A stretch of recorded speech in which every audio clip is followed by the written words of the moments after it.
Formula One's long and illustrious history is littered with drivers who fall into the category of wasted talents. By this, I certainly don't mean that they wasted their own talents, but their talent was wasted by something else. Juan Pablo Montoya, Heinz-Harald Frentzen, Jean Alesi, David Coulthard, Chris Amon, and even Fernando Alonso are just some drivers that could feature on this list. Lando Norris risks adding to this sad club if he doesn't make a big decision on his future soon. When Norris signed his current long-term deal at McLaren just over a year ago in February 2022, McLaren were a vastly different team in a very different state of development. First, Andrea Stella was team principal, a vastly experienced and gifted technical engineer and team leader. Second, they had a half-decent car. And third, he was far and away McLaren's number one best boy. In 2023, Seidel has moved on and he's been replaced by his longtime number 2 in Andrea Stella. He's a man with a vast amount of experience in Formula 1, having been Michael Schumacher, Kimi Raikkonen and Fernando Alonso's race engineer while at Ferrari, before moving to McLaren in 2015 as head of race operations. During his time at the Woking-based team, he's also held the title of performance director until his appointment as team principal after Seidel's departure to Sauber. While it's clear that Stella has exceptional experience in the sport, his first top job being at a huge team like McLaren is a hell of a place to learn your trade. An environment where mistakes won't be tolerated as readily as in a lesser team like Haas or Sauber, or even arguably a sleeping giant like Williams given their dire state of affairs. McLaren were on an upward trajectory in 2022. They can make only progress, right? Very, very wrong. Which moves us neatly onto our second point. McLaren's 2023 car is an absolute tractor. It is the motorsport death note of being slow and unreliable. You can always make a fast car that has a penchant for self-destruction more reliable, or you can tune speed into a slow car once it keeps moving. When you have a car that is slow as molasses and doesn't work, it's very hard to do anything with, as there's simply a famine of data for the engineers to work through. Their performance in Bahrain underlined this. Saturday was already a bit of a hype dampener, with Norris doing what Lando Norris has done since he came into McLaren and dragging a performance out of his car, putting in 11th on the grid. His debutant teammate Oscar Piastri could only manage a time good enough for 18th, which is a more realistic assessment of where the true pace of this car lies. Then Sunday came and boy oh boy were things about to get a whole lot worse.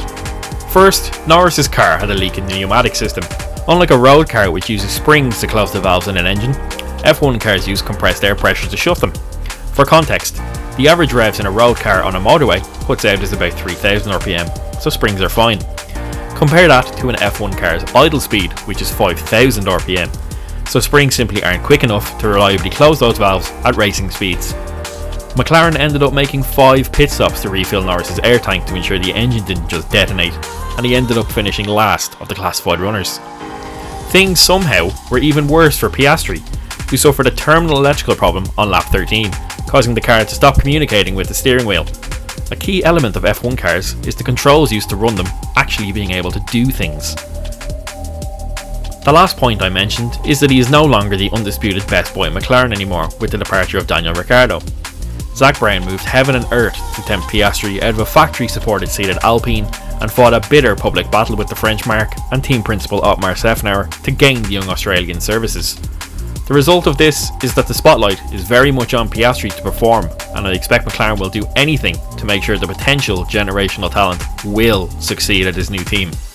During the Ricciardo years, it was clear that McLaren had a design philosophy that worked for Norris, and Ricciardo, despite his struggles, was told, "We're paying you a lot of money, and you are a potential world champion at Red Bull. Adapt, please."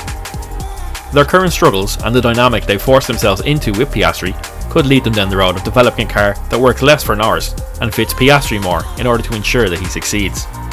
While this is pure speculation, if you're not single-minded in a car development philosophy, you won't develop a successful platform. You'll end up being average everywhere and exceptional nowhere, which in Formula 1 is as good as a death sentence, especially when you're a team with title aspirations like McLaren. The ultimate point here is that Norris has gone from the undisputed number 1 driver who McLaren have built the team around to potentially being classed as just another cog in the machine through no fault of his own. The destabilisation has come through wanting to oust an underperforming but vastly experienced Daniel Ricciardo for a cool $18 million. This to get in a young gun who's a back-to-back junior champion in extremely controversial circumstances, but whose ability to give engineering feedback is unproven. While Norris, who's roughly the same age as Piastri, will now be classed as an experienced campaigner, is still extremely young to be tasked with providing direction and deep insight to the technical team to get this car out of a hole. Now comes the question: has the end of the line already come for Norris and McLaren? I believe it has. I think the culmination of factors, including the departure of Seidel, the arrival of Piastri, and the sorry state they find their car in after signing a 4-year contract extension a year ago, will be seen as a massive blunder by the young Brit, considering Merck and Red Bull were seriously considering making a move for him. I think the days of Norris being the undisputed number one at McLaren are now over with the arrival of Piastri because of the narrative surrounding him, and how for his careers and McLaren's public image, which is also important to Zak Brown, simply has to work out. I also think the technical team is nowhere near as strong as it was with Stella at the helm, considering James Key, former Toro Rosso technical director and aerodynamics expert, hasn't proven to be the coup McLaren and the wider paddock thought he was at the time of his appointment in 2019. Formula 1 is an incredibly fickle business.